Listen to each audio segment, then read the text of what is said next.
loading up the hearse, throw it in reverse. I come from the church of the Marvel Universe. Bodies getting stuffed in the bags. What's up, everybody? Welcome to the Cryptcast. I'm Mike. And I'm Brian. And he's back! I'm back. He's here with us. Where I'm supposed to be. Not in that dirty Connecticut place. Yeah. And we are coming to you from inside the Comic Crypt in Eatontown, New Jersey. And we're just happy to have Brian back. I think that's what it comes down to. His presence is unmatched. We're going to start with a question. A question from Tim. Tim asks, what does the comic industry need? I'm going to go back to Connecticut.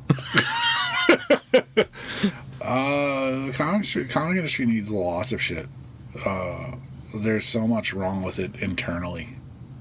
That's almost self-sabotaging. I don't know. It needs good leadership, which it doesn't have. It needs a coherent direction, which it doesn't have. And I'm talking about the big two, mostly. I'm talking about universes that need to be organized. We need to stop abandoning storylines before they even get started.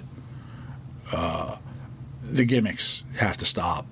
Blind bags and variant covers that aren't ratio variants. Like, I'm cool with variants. I was a variant collector back in the day. And I like the ratio variants, and that's what made them special, is that they were ratio variants. So when you just pump out a bunch of shit variants for the sake of having variant covers, like, it's not necessary. It's not warranted. And people who, like, know the properties that they're writing well, hopefully intimately, like, know these characters inside and out. Because I'll tell you, just today, I read X-Men United, and fuck Eve Ewing. Like, I'm on record. Fuck her. She writes Cyclops like a fucking piece of shit. Like, she's never read a fucking X-Men book in the world.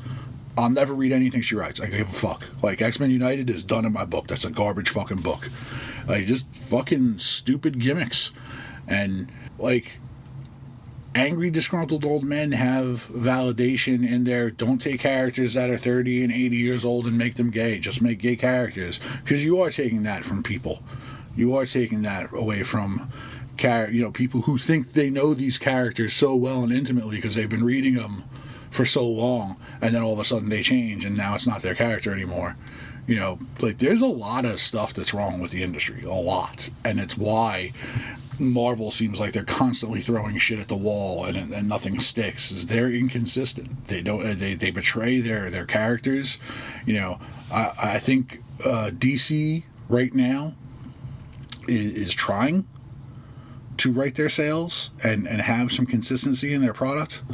They're not abandoning titles. Their new ones are starting and they're lasting longer. The whole Absolute initiative is successful, regardless of which ones you like or don't like, or whatever. It's successful. I didn't even know. I was looking at helping someone look for Batman back issues the other day. Absolute. And number one has 17 printings. That's insane. 17? That's what I thought I read on the barcode down where it was. Like, it's an absurd amount. They've done at least 10. I think they've done a little more. I don't think it's up to 17. Whatever it was a high number that I was shocked to read, and I would stop worrying about the new readers. The new readers are going to find their way in, through movies or video games or cartoons or whatever the hell. Keep the people you have. Do not piss off the people you have. Especially, like, a lot of there's this grand misconception that, like, comic books are for kids. I don't think that's a thing anymore. But I think everyone knows already. But there is a for people who don't read comics and they're not in the hobby, it's viewed as a thing for children. Like, they don't know that, like, top 10 bestsellers write comic books and awarded established artists do the art, and, like, most of our clientele are grown-ass fucking men. They do not like change. Historically, men do not like change. Old men do not like change. Do not fuck with these things. Okay, so I obviously have to push back at some point on your thing. So with I always say it. Everybody wants change, but no one wants anything to change. Everyone. Right. Make it new and interesting, but don't change it. Yeah, don't actually change it. So I think that's a big issue. But I push back against don't make stuff for new readers. How many new readers have we got just based on the Absolute Universe alone? Yeah. It is getting people through the door. Make stuff for new readers. Make new ideas. Don't change old ones. You can't always make a new super popular thing. Sometimes you have to take existing stuff and try to update it and make it more palatable for a current readership. When Marvel made the Ultimate Universe, it was wildly successful. Mm-hmm. And DC is equally as successful with the Absolute Universe. This is where you change those characters. This is where you dabble with those characters and fuck around with new ideas. Do not take a character that's been around for 60, 30 years and change them. Because they have fandom that's been around that long. That's fine. What if those characters aren't doing anything? There's a lot of characters that aren't doing anything. Right. There are plenty of characters that aren't doing anything. So what's wrong in picking one or two and going, we're going to change some stuff up and see if we can make something cool out of it? Is it going to work? Who knows? But it's better than them doing nothing. I suppose, and it also depends on the character too, because a lot of times they take characters that we're going to do something with this character that we haven't touched in 3 years, and nobody cares either. Yeah, but you have to. You can't go experiment on top guys. You have to go experiment on B-listers and below. Sure, but who's a B-list character is up to opinion. Yes, it's all super subjective. Yeah, and it sucks when it's someone you like and you don't like the adaptation that they go. It's just the way it goes sometimes. I saw a comment online. It was a picture of the first class of X-Men, and it said, "If this is your favorite lineup of X-Men, you're a fucking liar." So I wrote the guy. I was like, yeah, 47, first class, all 5 are my top 5 X-Men. I am not a fucking liar. Okay, and that's fine. Yeah, that's fine. I'm just saying that while lifers have been in for as long as they have, and yes, they want things to stay a particular way, most of the time it is going their way. Most of the time, not all the time. Most of the time, characters are who you expect them to be. Does shit take wild shifts? Absolutely. Yeah. But I still think you need to have that room for experimentation, and otherwise, characters just gets in the ruts, and you just go, Superman's gonna go do a punchy thing. Batman's sad because he's alone, but he's not. I mean, you're talking about an 80-year rut. That's nobody wants that to change. But how many people are excited to read Superman? You want every character to turn into Superman? I'm never excited to read Superman, right. So I don't know. But there are very old men who are very excited to read Superman because it's exactly how it's supposed to be. Right. Right. And how many of those old men you see come in here not interested in anything that's alternative because they want the way it's supposed to be? That's fine. How long are those old men going to live? I mean, that's a valid point. But those are the guys that are in here every week put money in my register. That's fine. But in order to get new readership, you have to have new things. Sure. Everyone can come in and go, cool, Batman's cool. Batman's always cool. Awesome. Spider-Man's cool. Most of the time, it's all right. Sometimes. But again, new readership is good. New gimmicks based on variants and blind bags and shit that's only bringing in speckers and flippers and shit like that. No, that's not. I agree with you. I want the long money. I don't want the pop. I agree with you wholeheartedly on the variants and the blind bags.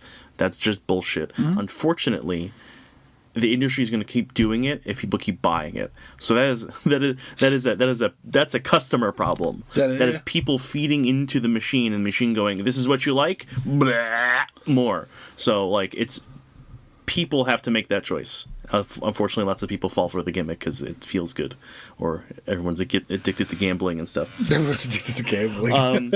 I would agree more that the industry just needs more editorial oversight. I think a more cohesive editorial would make things so much better. Honestly, I think I've said it forever for the umbrellas in house, the Super Family, the Bat Family, or the X Family, or the Avengers, or whatever. They should hire an editor under each thing to be the guy who wrangles, and it shouldn't be an industry professional, and it shouldn't be a writer who just got out of college, right, of writing classes and got a writing degree. It should be fans. Find a 50-year-old fan that knows this shit like a thesaurus, and is no, that character would never fucking do that, and he's the authority, and you just go, okay, if you say so. I don't quite needed to go that far, but yeah, there should be someone who is intimate with the lore and whatever characters they're overseeing. There needs to be some sort of connection there. Otherwise, it is just kind of like whatever. It looks good. Okay, get it out. So, yeah, we rambled for 10 minutes. Is that good enough, Tim? Poor Tim. We're gonna go ahead and get we appreciate it, Tim. We appreciate everyone who sends us stuff. We could have just yelled at you in person tomorrow. And we will. Today. You're hearing this today. We're time travelers. All right. Let's get into some books. I think we should start with Death Spiral. So we have Amazing Spider-Man 26, Joe Kelly, Francesco Mana, and Ed McGuinness. And Venom 257 by Charles Soule. And Javier... Uh-oh. I auto-corrected. I don't know who it is. It's Javier or something. It starts with a P. I don't have it written down. I'm sorry. I'm so sorry. The autocorrect ruined everything. But what are your thoughts about Death Spiral? Because it's been... I talked about the last 2 issues last recording, so it's been 4 issues for you. Where do you sit on it? We're almost done. We got one more issue and like an outro book. I'm liking it way more than I thought I would. Like way more. Considering the past like few years of Spider-Man. I mean, I'm not loving it as much as Pete in Space. Sure. But at least every issue is good and not every other issue. Like I'm enjoying both the Venom and Spider-Man issues in tandem. Agreed. It is much better than I thought it would ever going to be. Like just going into it, I was like, Venom thing and this weird spiral dude. Like it looks terrible. Today's issue of Venom really put it over the top for me. Because in the last issue of ASM, we've really got Carnage and Torment like fusing. Right, and it was like them getting to know each other too. Yeah. Like Torment's like, no, we have to do it this way, and Carnage's like, but no, kill. Right. And Torment's like, no, I have a system. We can't just kill. Stop. Right, and the system comes off the rails in this issue, and Torment's not having it. He's like, I can't work with you. He's like, you're chaos. I'm control. It's nice to have someone really consistent like that, where it's like, I have a method. Don't fuck with it. Yeah. I mean, he's evil, terrible person, but at least he's got a method. Yeah, but like Carnage like sleeks off on his own and kills somebody, and Torment flips. He's like, "What are you doing? You're creating another spiral." Like, yeah, that's his whole. So his whole thing is the spirals like create noise in his head. Yeah, and he starts on the outside, and like so like he'll get your extended family, and then work his way into you. Yeah, and that's how like he has a sense of like abandonment or being alone that he suffers from all the time, and he needs his victims to feel how he feels, and he does that by killing all of the people around them. And he can't have too many different at the same time. He can't have too many spirals at the same time. It's overwhelming for him, which I think is another cool thing where it's like, you can't really handle this shit too good. But in this, because they're together, like Spidey holds his own against the Carnage Torment thing pretty good. Like he gets his ass handed to him, but he holds his own. Spidey unfortunately is there's no metering what he's gonna do. When it's time for him to get his ass kicked, he is going to royally get his ass kicked. He's gonna take a licking like you're like, did you forget you're Spider-Man? Because I know you're Spider-Man. And then he has his Hulkamania moment where he hulks up and is just like, oh yeah, I forgot I'm the hero. I waited 9 issues to kick the shit out of this guy. Watch me throw a car at him. But just to back it up just a little bit, like I don't love it. I think it's an acceptable, decent read. My main thing being, this didn't need to be a 9-part series. We could probably condense this down to half. Because literally, like, we're getting a fight and some dialogue in this issue. We're getting a fight and some dialogue in this issue. We're talking, like, I think could have been condensed down significantly to shorten the issue count. There's so many factors in Spider-Man stories right now to, like, how well I receive them. Just don't suck, because we had honestly like 3 years of fucking dog shit, if not longer.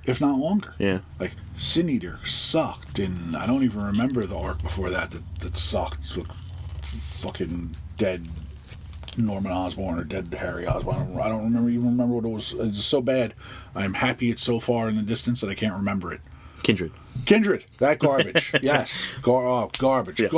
But, the first arc out of the garbage was them killing him. Was the deaths, right? He Doctor Doom gives him the responsibility to fight the Estuary children.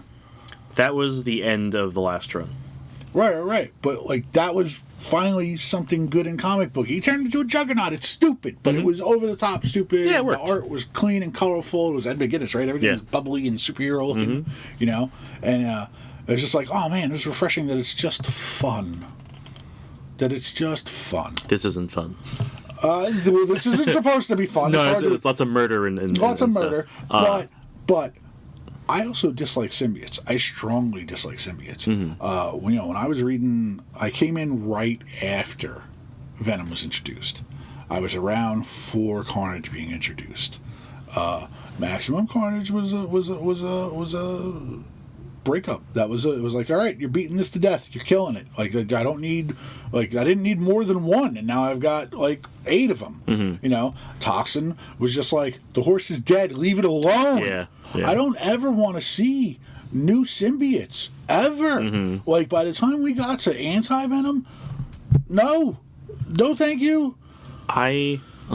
He's grown on me in the fact that like he hurts them. Like the fact that like it's like good another thing to like screw with these things. I have a soft spot for anti-Venom, and I think it's just because of the time period it's introduced. Okay. You know, like I was heavy reading, and it was like, oh, this is something different. You know, it's something to combat. And like in a decade, they changed what Venom was so many times. When he was on Flash Thompson and the Guardians, they're good guys. Oh, they're back to bad guys, and then Null, and then that whole. It's like how many times are you gonna change and tweak origins of shit?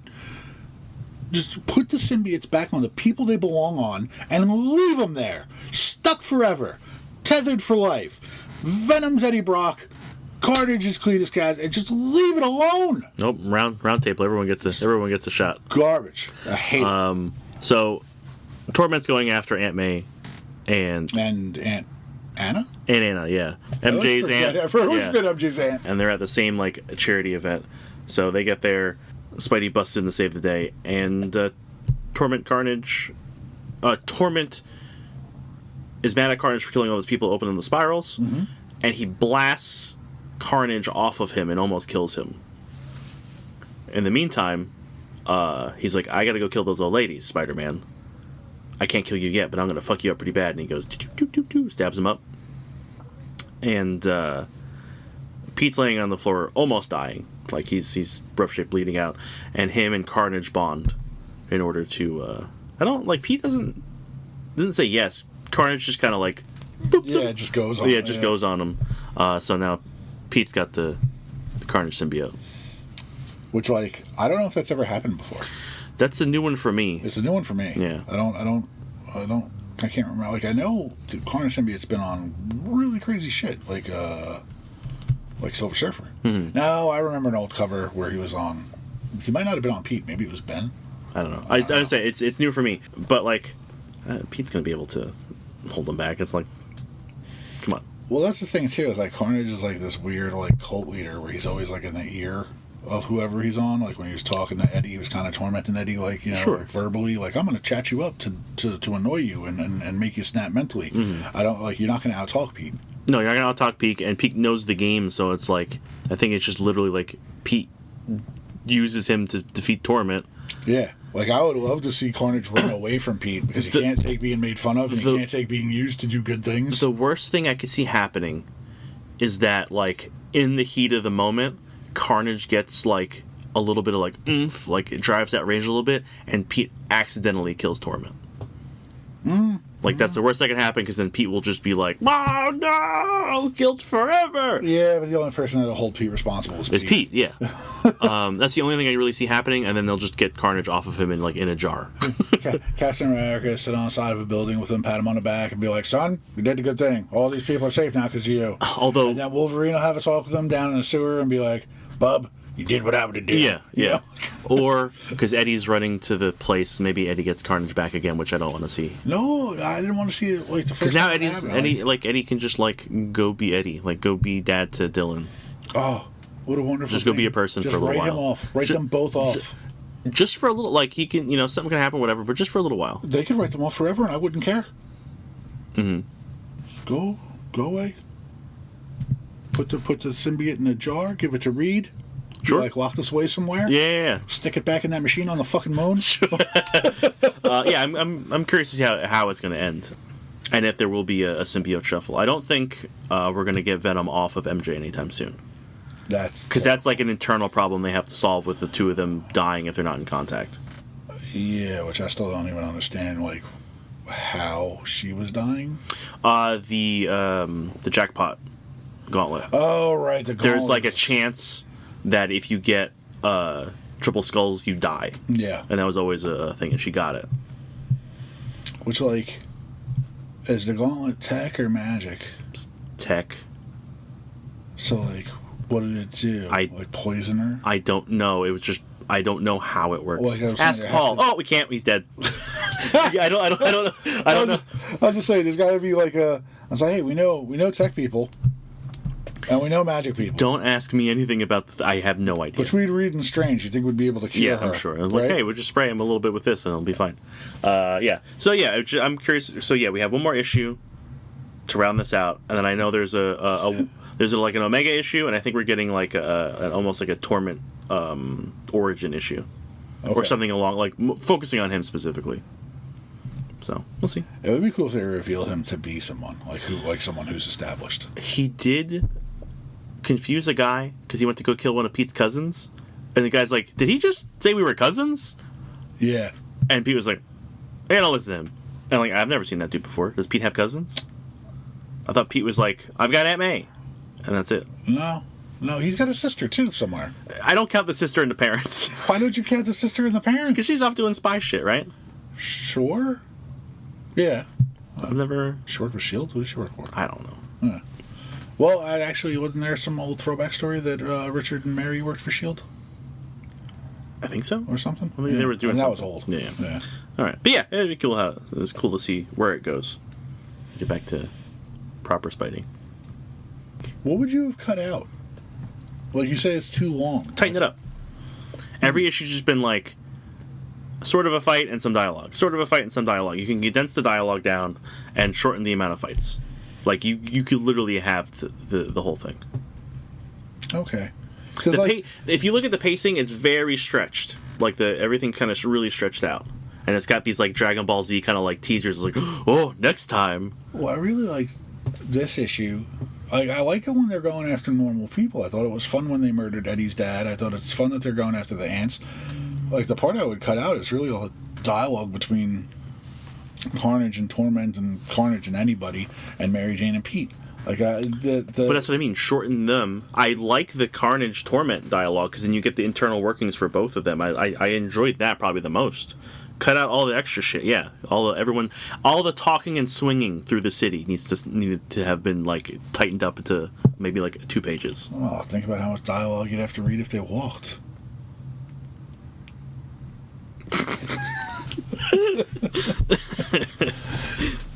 Like, this is awkward. Could we not talk for the next 3 blocks? All right, let's get to some other books. If I were Pete, I'd still be petty with MJ and be like, "You left me for a guy with a man bun." Someone called a man bun in the Venom issue. I forget who did it. Somebody did it. So done with symbiotes. Let's talk about some symbiotes. Web of Venom #1 by Jordan Morris, Luke Ross, and Ramon Rosanas. Hey, it's a new symbiote. This was the last week, right? Yeah, the thing you didn't want to see. Yeah, I passed on that. Yeah, didn't read it. No. New symbiote.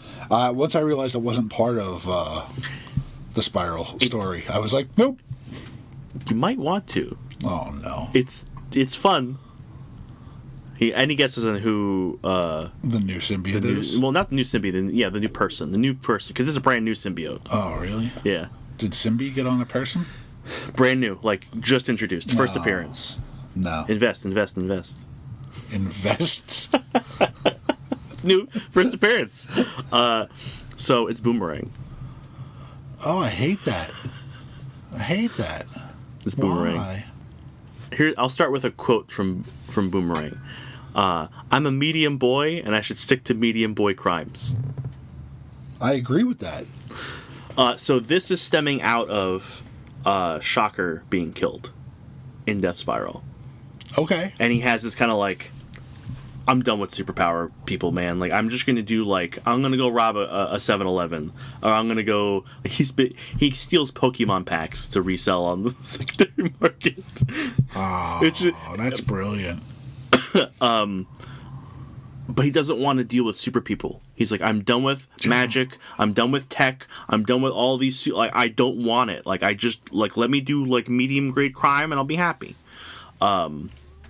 So like he gets a condo. He's like living like a normal. He stops going to the bar with no name because he said that'll lead to a team up, and a team up leads to the bullshit I don't want. So he's hanging out at like a regular bar. It's just Boomerang kind of like I'm gonna change my life. See, this is where you get lulled into like the good for him, and then he gets a symbiote, and I don't like it. So he gets a symbiote because Overdrive. You know Overdrive? He comes to him and is like, hey man, I got this job, like Tombstone's handing out like upgrades to people, like guys like us. And he's like, what do you mean guys like us? Like guys like us who don't like have like a lot, like he's giving us upgrades so we could do more. So Boomerang's like, I'm not going to do it with you. I'm going to come to make sure you're safe, and then I'm out of here. Like, I'm not, like, you get your thing, and then once you're okay, I'm out. Like, I don't want anything to do with it. So they go to this weird underground lab, and it looks like Dr. Steve Brule is, like, the scientist. Okay. And he's handing out upgrades to people. So Overdrive's, like, getting prepped to get the upgrade.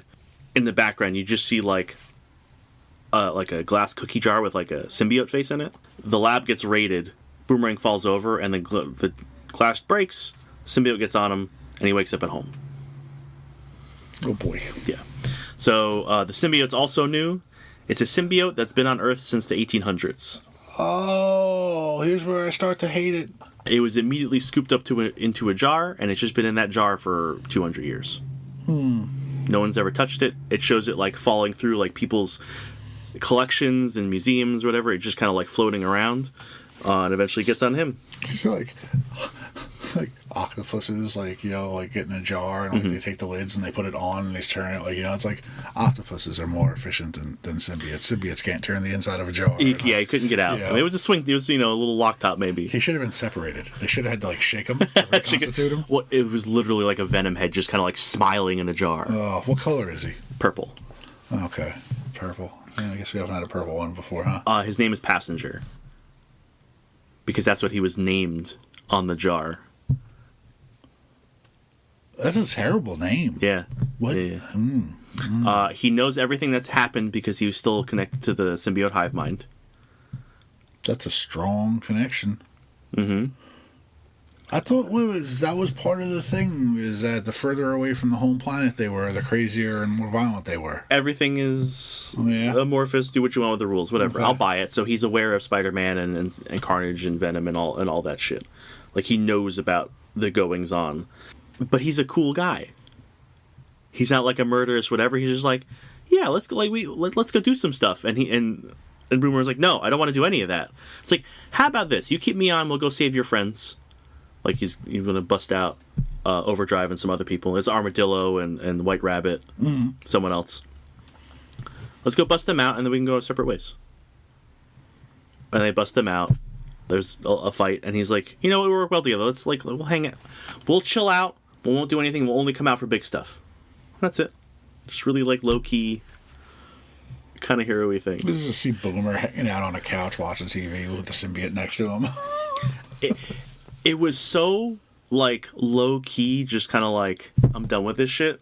And both of them are real chill about it, so, like, it felt pretty good.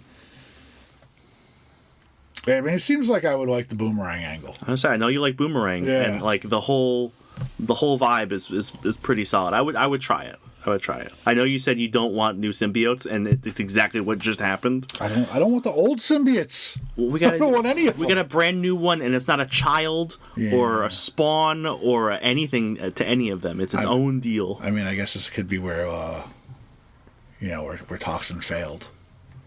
You know, not just being another madman. Yeah, he's just like a cool guy. Well, you know, Toxin was on a cop. He was supposed to be good, but he was just really boring, so nobody gave a shit. You know, if this guy's going to be fun, if he's going to be a bro.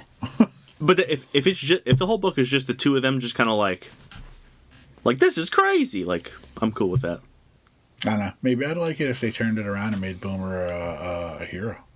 I wouldn't mind like a hero, like an actual hero symbiote that didn't Sure, have but to that's- get changed over But that time seems to be and- the implication of what they're talking about. Is like because they says like, hey, we'll just like chill out and like live your life, and you can do all the small stuff. But like when something big happens, we'll come out and like take care of it. So it feels like they're going to do low grade crime and then go do like high grade heroing. Boomer doesn't know Pete Spider-Man, right? No, I don't think so. He should find out. That should be a thing. They should save Pete, and then like find out that they saved Spider-Man. And he's running in Spidey colors. Yeah. Like he changes, like, hey, let's put this on. It'll be a little more. Like maybe people will accept it. He pretends to be Pete for a second to try to trick some guards. Is that like why he's On the cover? What's on the cover? He was Yeah. in a Spider-Man costume, Yeah. so he makes himself look like that. Yeah, to try to Oh, like. So he's not even purple. He made himself. He made himself look like that. Oh, all He's right. naturally he's just a big purple goo.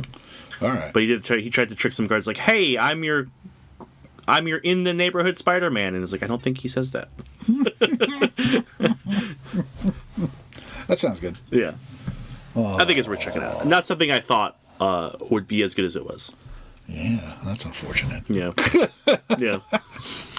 Fury of Firestorm 1. Jeff Lemire, right, and Raphael De Watteur. This one was weird. I liked it.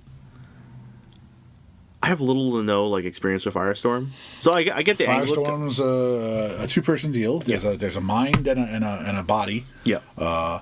And it was Jason Rush and shit. What's the doctor's name? Well, it's Professor Stein and Ronnie. Yeah, Ronnie Raymond. Ronnie Raymond Raymond. was a body and Professor Stein, and then it was Jason Rush and Professor Stein. And then something happened with Stein. He left or whatever the hell, and it was Jason Rush and his girlfriend. I don't even remember his girlfriend's name. And that was around their time period of Blackest Night, because even though Jason was currently Firestorm, Ronnie being dead made him come back as Deathstorm. I do remember that. Yeah. Yeah, and Jason had expelled his girlfriend from being the mind in the driver's seat because he wanted to try and trap Deathstorm, and he brings Deathstorm in, and Deathstorm winds up taking over, and she makes they control elements. Yep. They Right. can turn anything they want into anything else they want. Right. So Crazy powerful. Firestorm is Deathstorm. Deathstorm is in Firestorm's head, and he's making Jason like hold his girlfriend, and he keeps like yelling at him. He's like, "What's the elemental compound for salt? What's the elemental compound for salt?" He's like, "You have to think of it." Like like what? And he keeps like badgering him until he thinks of it, and he turns his girlfriend into salt. Yeah, and kills her. Hey, something similar happens in this, but not that quite. Not that quite. There's a dreamscape kind of. I don't know how the Firestorm Matrix works, other than it's people. Yeah, Right. it takes two. But this Firestorm is like a child. Yeah, because he's just Firestorm. There's no brain. It's just fire. Yes, There's no people. Right. It's just Firestorm as an entity by himself. Yeah, for some reason, Professor Stein has been expelled out of the Firestorm. Like we see him at the very end of the book, burning research, and everyone thinks that it's Raymond, but it's not. It's not Ronnie, because this Firestorm has him like in a loop. Yeah, like where trapped he's somewhere. where he's in like a 1960s like comic book where he's fighting the hyena and busting the cake. Right. Yeah. Yeah. And then when he figures out where he is, he gets transported to some dark ass woods and then murdered with fire. But yeah, this Firestorm is like experimenting, trying to figuring stuff out. And extremely unstable. Yeah. Yeah, like he is not a good guy right now. I wouldn't say he's a bad guy either. I wouldn't say think he's a bad guy either, but didn't he kill a whole bunch of people? Yeah, It's weird because like you see some like horror like shit in there where it's like, well, he found a thing and he wondered like what a world that we made of glass and chalk would be like, and everyone yelled at him and he went like, well I'm not gonna put it back. You're also now glass and chalk. Yeah, I never read original Firestorm stuff in the 80s. I learned what I learned with Jason coming into it. And being pretty active during that time period of Blackest Night and Brightest Day and shit like that. I think this is the most I've ever been interested. It's very interesting. Yeah.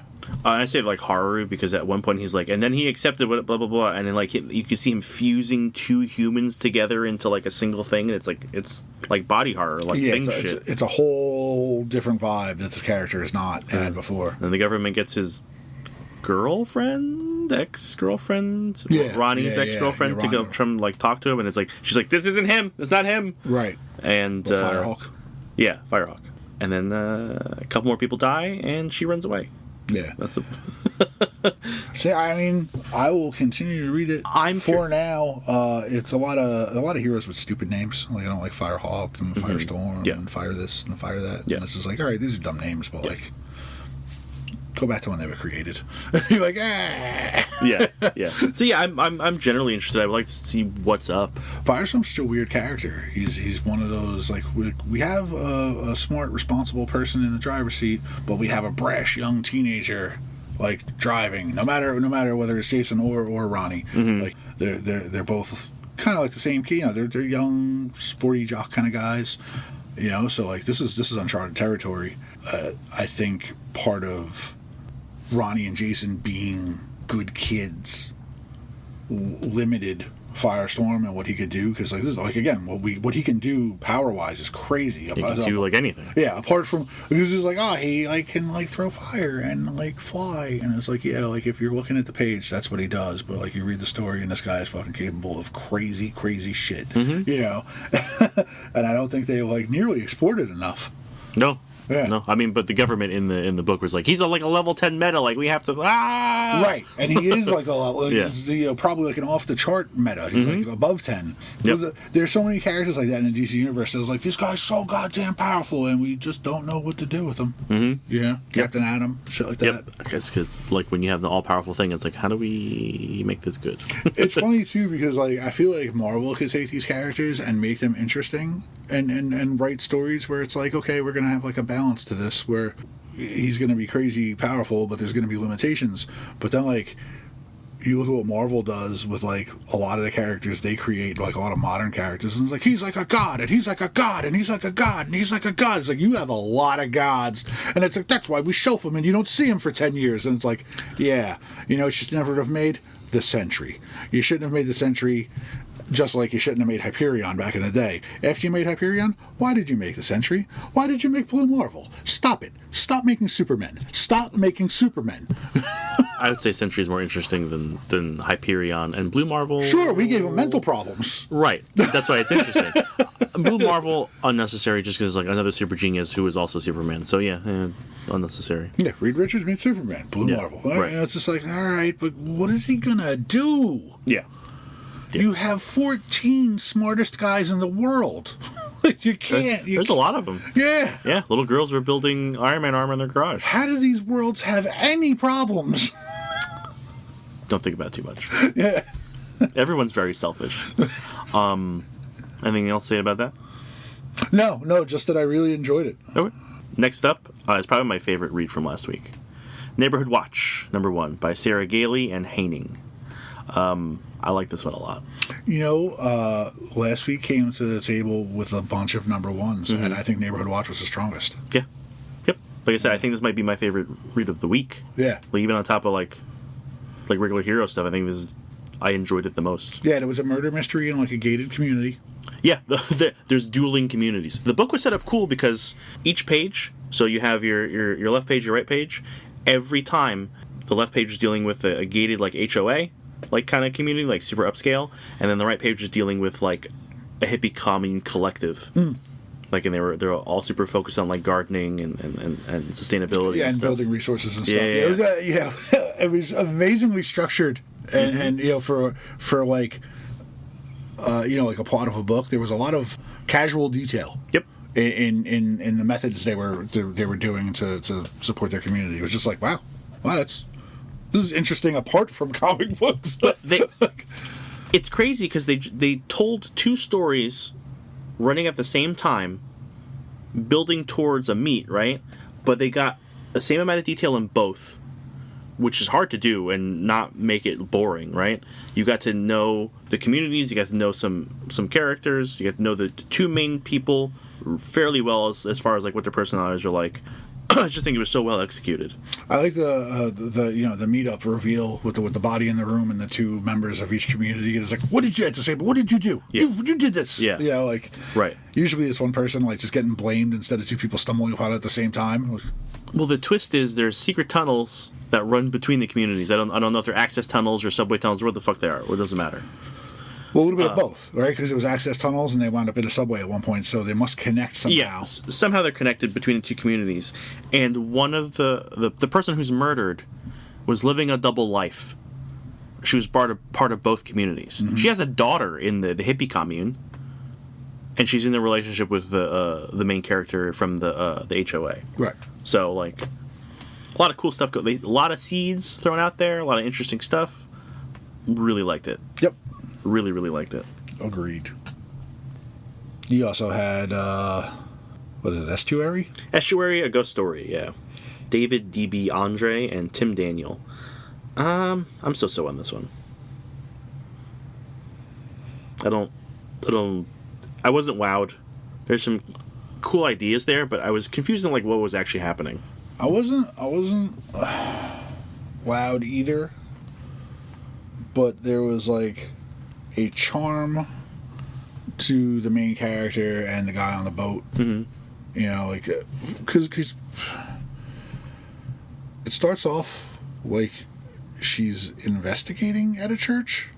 She's praying at the church because she was hired by a nun to go find the wreck of something in the water, the body of water that is like very near to where the church is. Right, and it's not just like a church; it's like a monastery, or it's a larger complex. Yeah, and it's older. Nuns live there. It's not just a church. Yeah. So she's meant to go find something in the water that this nun is asking her to find.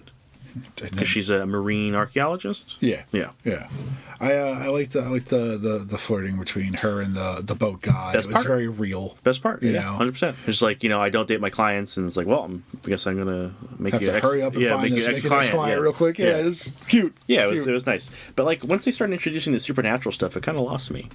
Yeah, I liked the artwork underwater because it was very like abstract and suggestive, like it was supposed to be. Yeah. But then it got real like clear and clean to like depict some of the horror stuff. Like everything was kind of like murky, and we didn't know what it was. And then all of a sudden, the seaweed was like tangling her, and the art was very defined when it was tangling her. Yeah. And it was just like, well, that doesn't look supernatural and whatever. That looks like those plants are alive. Well, I mean, she got grabbed by big kelp plants, right? Yeah. But then, like, she cuts herself out and she goes, "No, it's fine. It's just a seal." It's like, what?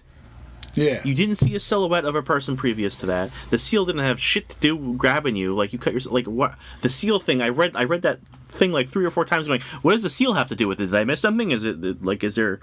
Yeah, and then all I of a had sudden no the seal's idea. there, one panel. Yeah. Like, hey, I'm here. Yeah, I don't know. And then there was an underwater dead witch nun person thing. Yeah, I think the lady underwater is a nun. I didn't read none off that, but like as she's like diving, her name's Maris. She's going. You know what? She hired me, but I don't actually remember like talking to her. I don't remember taking the job. I just remember like blah blah blah. So I'm sure. Yeah, I think it is her. Yeah, it's probably her like luring people in for whatever reason. I need you to find my body and destroy the remains. Sure. They can't burn them underwater. Yeah. I don't know. Yeah, I'm just kind of like. I'd be real mad if that's what happens. Burn it underwater. They find her remains underwater and bring her up top so they could burn them. Sure. Watch too many episodes of Supernatural. That's all they did. Throw salt on it. Throw salt on it. That's it. Got anything else from last week before we hop on to this one?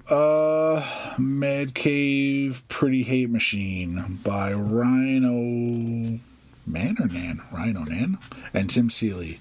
Art by Paolo Armitano. It's another supernatural murder mystery. It's weird because it's like kind of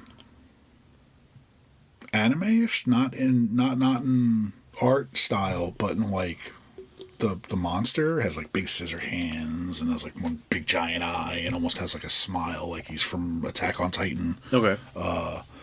But like, all right, so there's 3 kids on bikes.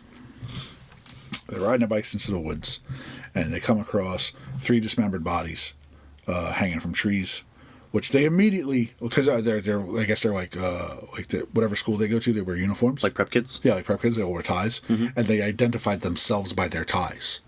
Okay. Like the one kid's like, that's my tie.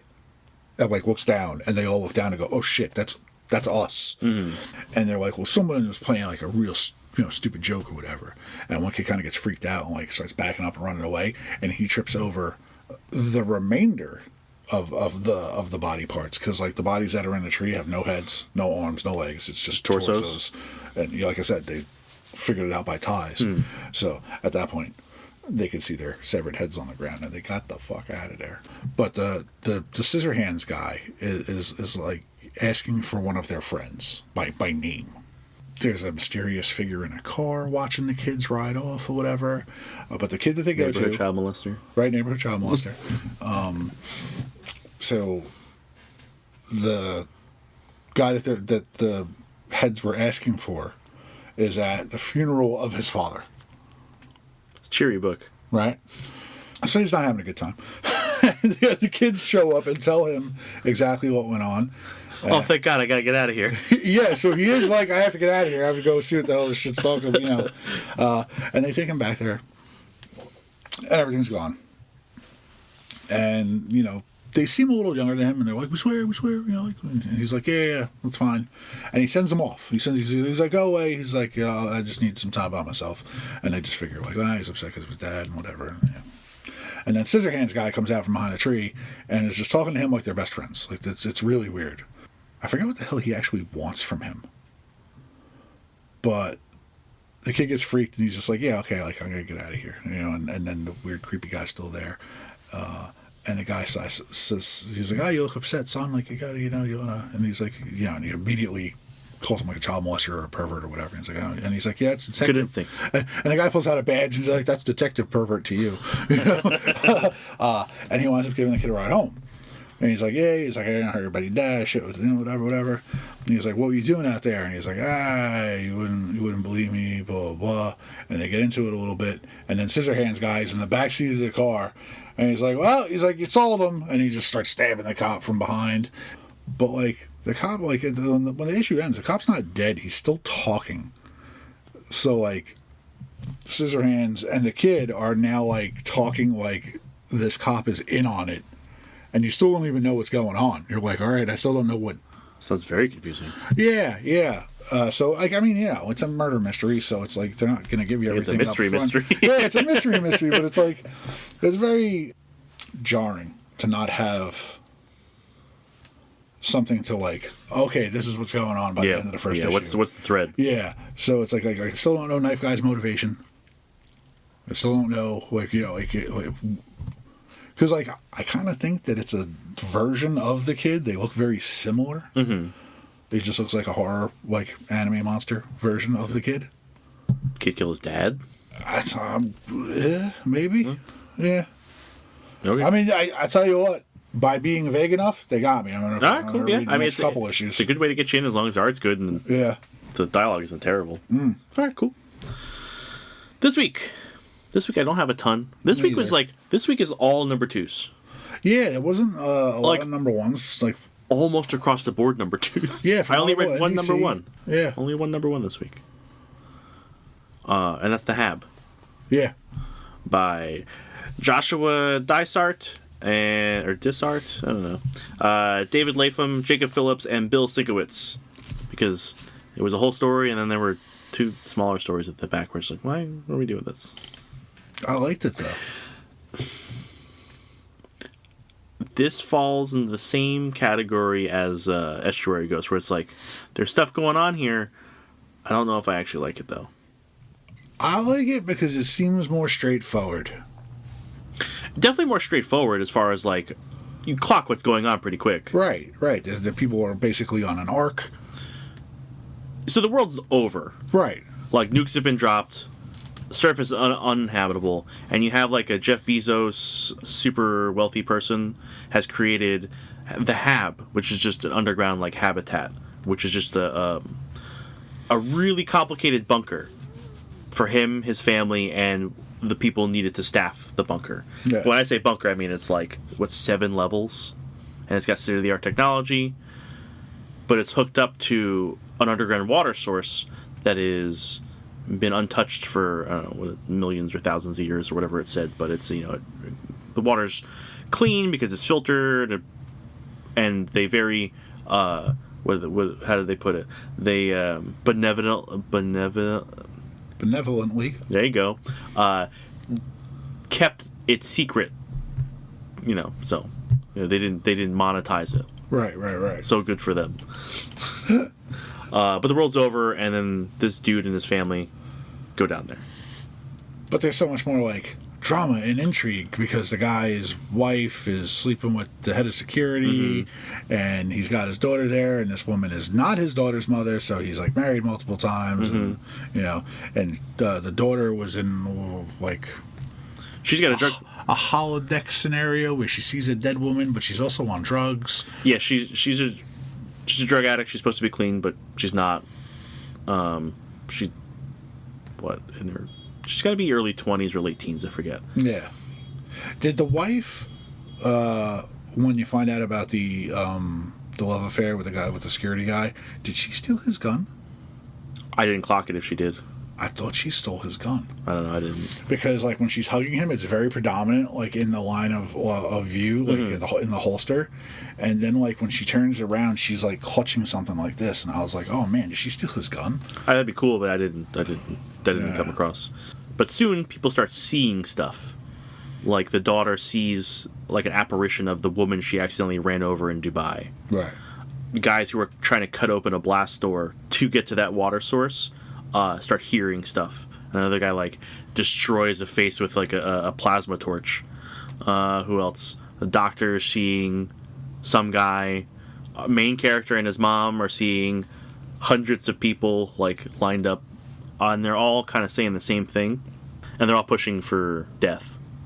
So, doctor figures out there's something in the water, and everyone's drank the water, so everyone's infected. So now, end of the world in a murder bunker. Yeah, end of the world part 2. Yeah. We missed a little. Yeah. So, yeah, the two stories at the end were, one is a flashback to when the daughter meets the stepmom for the first time and the world's starting to fall apart a little bit. And then there's like a unreadable mess at the end. I like Latham, generally speaking. I like his art better than his writing. Yes, because I get very concerned when I see his name on a book. Only when he's writing. Only when he's writing. Though he only does draw weird books now. But that's what I'm saying. Like, so I see his name attached to any project, and I am concerned that it will be incoherent mess. But this was easy to follow. Yes. And all the things and drama and intrigue that's set up is very set up in front of you. Yep. There's no, will there be space spiders? Well, that's what's in the water. Yeah, right. You thought there wasn't going to be space spiders. So yeah, it was okay. I put it somewhere in the middle. I'll try another issue and see what happens. I think that's what's going to tell whether I want to continue or not. Like, all right, how are we handling this going forward? Yeah, that's what this week's going to be a lot of, because all the number 2s, so you can see if the number 1s like are going to continue to pay off or what kind of path they're going to take. Yeah. Because on the DC wise, it was like Lobo and Deathstroke and Batwoman. And then we had X United, the second Alias. There was just 2s everywhere. It was a lot, yeah. Shit, on number 2s on everything. Yeah. One of those number 2s that I read, Nectar, Jeremy Robinson, Anna Paola Martello, Francesco Francini. Not for me. No, I don't even remember what happened in number 1. Remember the butterflies came down and they were like coming at people and shit. They were like bitey butterflies. And there was the doctor who was making time with the school teacher. Yeah. Okay. There are a couple, so it's okay. All right. But the little girl started dancing at the end. Right. So we pick up there. So Amos, the town doctor, he puts together what's happening like way too quickly. Oh. Like he just like figures it out immediately. It's like, don't touch the butterflies. They're gonna fuck you up. Just close the door. Like out of nowhere. It's just like, okay, well, why? Because he's a doctor and he collects butterflies? He's going to know that's what's happening? No. And the little girl. Well, he also knew that they were like a foreign species, like they were not normal butterflies, because he had a butterfly collection. And he was like, I don't have any of these. But how would he possibly know that the butterflies are going to hurt you and make you dance? I don't know. That's the only new element in town. Sure. I'm just saying, like, a little. It felt too like main character-y, like help along to me. The little girl's still dancing, but the problem is she's dancing in church, and that's a sin. You're gonna dance till you die. So the priest comes in. He's like yelling at her, and she's like, "I can't stop." She's crying. He gets her mom. Mom's yelling at her. She can't stop. The dancing spreads to her friend. The priest is like, "This is all stupid. You're stupid, doctor. You don't know what you're talking about." He goes outside. He gets bit by a butterfly. And then he starts preaching to the town. He calls the whole town out to preach in the square. You know, when the butterflies are running around? Oh, he calls them all out. Yeah, he's one of those idiots. Okay. And he's basically like, we got to kill the doctor, and we got to kill these butterflies, because they're beautiful, but they hurt you. So, that's happening. And a fisherman shows up at the church, and he's also dancing. Okay. Yep. Are they going to dance till they spontaneously combust? Is it going to turn into a Buffy episode? No, but so they actually go over. They have a 1-page history of one of the dancing plagues that happens. There's a German dancing plague, and Right. and the doctor's like, I've heard of this, and he goes through and it's like, 400 people died. Well, that's interesting. You just dance until you die. Huh? Yeah, because I think I mentioned number one. Yeah, that's the thing. Yeah. So cool. I don't care anymore. It barely had me on the first one. I'm out. This is a guy who heard about the dancing plagues and was just like, I'm going to do a story about Here's it. where the butterflies come from, though. Yeah. Well, so someone's got to cause this damn thing. I read Lobo number 2 because I think that was, outside of Batwoman, that was the most in question whether I was going to keep reading. But I was more interested to see what was going to happen in Lobo 2. Scotty Young, Jorge Corona. Lobo starts his show. Like, they give him an outfit and everything, and then it's just the producer, like, interfering in everything, constantly in his ear about, like, oh, don't, cut! Like, say this, say that, don't say that. Like, can you say that different? Because we have a sponsor that would line up with that. Did he make it to the end of the issue? Did he make it to the end of the issue? The producer? Yeah. No. Oh, I was going to say, Lobo would kill him after page 2? Oh, well, he was taking the stuff because it's like, you paid me up for, this is the equivalent of however many bounties. You can tell me whatever. I don't give a shit. Okay. So he kept doing it, but, like, it was kind of a montage of him going after a few people. And then he gets called into the office, and he's like, we need you to fight a hero. And we know this guy's going to be... He fights Aquaman. Him and Aquaman are buddies. Because of dolphins, right? Yeah, because of dolphins. Yeah. Well... They bonded over dolphins. Aquaman's in space somehow, and Aquaman comes off like a hilarious dick. Okay. In this issue, because like he's laughing at Lobo's outfit, because Lobo gets like a bounty hunting superhero outfit. Okay. So Aquaman's being antagonistic to Lobo. That's crazy. Yeah, it was funny. That's and then they have a fight, going the whole thing, and they're just like, "Can we stop now?" And they agree to stop, and then Lobo goes and tosses the producer out of the fucking window. And that was it. I enjoyed this issue more than I enjoyed the last issue. So, more fun. So Aquaman and Lobo just agree to stop fighting? They had fought for an hour, and both of them are super fucked up. But, like, when they stop, you have a close-up on Aquaman's face, and he's all, like, blown up and bruised and crazy. And he's talking to Lobo, and you see Lobo, and he's got, like, the fork sticking through his chest. Uh-huh. And then you get a wide shot, and it's Aquaman holding Lobo on the trident, and Lobo's looking like shit, and Lobo's leg is also just kind of like floating off to the side because it's been taken off. And Lobo's like, yeah, I've lost a lot of blood. Maybe we should just take a break. See, these are the things that need to be shown to people who talk shit about Aquaman. He's this tough. Yeah, it was one of those... I was surprised at the pick, but I enjoyed it thoroughly. And then there was like... Aquaman's hanging out with a shark guy and a mermaid lady. I don't know their names. Yeah. There's side dialogue while the thing's going on. She's like, nah, I'm not going to get in that fight. I just had my fins done. And the shark's like, mine are kind of messed up. Where do you get your fins done? And they just have a conversation about, like, a nail salon. Good. Fun read. And that's all I have, because I didn't have enough time to read anything else this week. Well, I know that one's like on the fence out of the DC number 2s that came out with Batwoman and Deathstroke. But I'll tell you what, Deathstroke and Batwoman aren't going to be nowhere near as fun as Lobo's going to. No, they're not going to be fun books. Yeah. But it was that and I picked that because that and that and Batwoman are on the chopping block as far as like whether I'm going to keep reading. I liked Deathstroke number 1. I knew that was going to be good, so I was going to like, cool, I don't need to read this right away. I know I'm going to like it. I picked Lobo over Batwoman because Batwoman I didn't want to be bored. I knew, just because it was Scotty Young and Jorge Corona, I knew it was going to at least be fun, even if it was bad. Okay. So. Deathstroke, for me, the first one was kind of like repetitive. Where it's just like, all right, this is where like very Deathstroke. Those kids hate him, and you know, I'm not sure. I've been reading comics for too long, but I think Wintergreen has also died before. So I wasn't even new to that. I was just like, really, we're killing Wintergreen again? Yeah, whatever. I don't know. Yeah, it's all new to me. Yeah. So that's all I got. That's all I got. All right. Next week we're gonna be taking a look at Talking to My Father's Ghost as our book review. That's a weird one. It was a weird one, but it was... It's all slice of life, super relatable shit. Yeah. Kind of uplifting a little bit. I mean, like, I know it's like talking about like his dad's passing and stuff, but I really enjoyed the relationship between the main character and his brother. Mm-hmm. Yeah. There's a lot of good stuff in that book. Yeah, there's a lot of good stuff. And it's weird because it's set up as like strips. Yeah, they're like comic strips. Yeah. It's not like a traditional like graphic novel setup. So yeah. Thanks for listening. Thank you, Tim, again for sending in a question. If you would like to send in a question to us, or if you would like to send in suggestions for books that we should review in the future, you can do that at thecomiccryptcast@gmail.com. You can follow the store on Instagram and Facebook. There you can see all the cool toys and books and stuff we're getting in on a regular basis. Free Comic Book Day's coming. And Free Comic Book Day's coming, yeah. Free Comic Book Day is less than a month away. We're talking about, 3 weeks? Yeah, I think so. Let's see. Let's find the accurate date for the peoples. I believe it's the 2nd.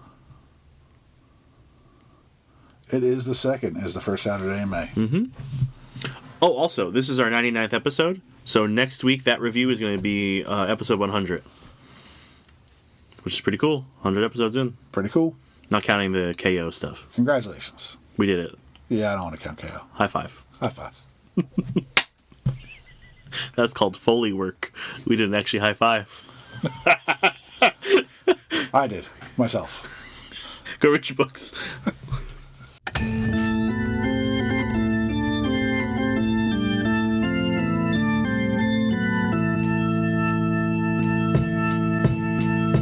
We loading up the hearse, throw it in reverse. I come from the church of the Marvel Universe. Bodies getting stuffed in the bags like comics. The hardcore get it while the soft bitches vomit. I came to this earth on a radiated comet. Now the planet is in perilous danger because I'm on it. Fly super villain with the superpowers in me. Got the red issues and all my shit is minty. Body like Ben Grimm, suckers I be beating down. Look around and we be found chilling out in Eatontown. I be at the comic crypt stacking up the kryptonite. Doomsday and Superman every time I grip the mic. Dark Phoenix overloading, supernova, sunspot exploding. I'm the Punisher reloading Bobby Drake when he's frozen. Storm forming ominous clouds over the ocean. Working with Professor X to master my emotion. Have you posing in the box whether you know it or not. I'll easily bag your bitch like Logan did to Scott. Mr. Sinister plots when I administer shots to clone Gene from my genes. Then this shit'll get hot like Inferno. Burn slow, humans are ash. God loves man kills in the days of future past. Now I'm working on a science lesson. Me and Brian Stratton, a rat in a cage who can't stop buying X-Men. Like a flower that blooms in the spring.